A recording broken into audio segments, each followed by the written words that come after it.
Ya, ini yang saya tahu adalah bagaimana menyatakan aspirasi di tengah kondisi pandemi COVID-19.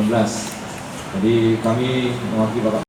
Ini seperti apa dari pemerintah ini, apa yang pengen disampaikan ke masyarakat gitu Pak? Terima kasih ya.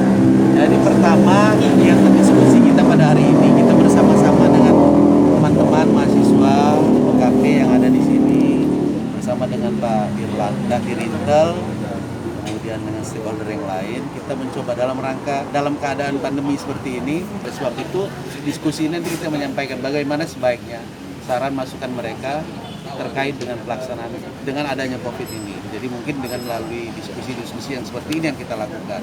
Jadi tidak hanya nanti teman-teman turun ke jalan, tapi dengan diskusi ini nanti yang bisa dilaksanakan.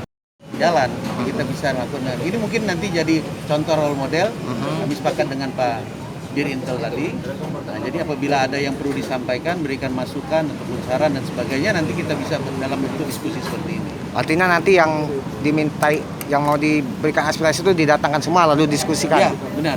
Jadi kita datangkan di sini. Gimana ini Pak Dir? Menyambut, menyikapi pola perubahan penyampaian aspirasi? Ya, jadi begini, Polda Sumsel sebagai instansi vertikal yang ada di Sumatera Selatan, kita mendukung program pemerintah dalam rangka memerangi pandemi COVID-19 untuk berbagai dampak sosial yang muncul, dan sampai sekarang situasi COVID juga masih tinggi angkanya. Untuk membantu program pemerintah dalam hal pencegahan penyebaran COVID, termasuk juga program vaksinasi yang sekarang sedang berjalan. Untuk masalah kerumunan massa, kita dari Mabes Polri sudah memberikan arahan bahwa kita meminta pada masyarakat untuk tidak melakukan kerumunan yang tidak perlu, dan semuanya sudah ada protokol kesehatan yang harus ditempuh, sehingga apabila misalnya mohon maaf dalam rangka menyampaikan aspirasi. Jangan lupa subscribe, share, komen, dan like ya.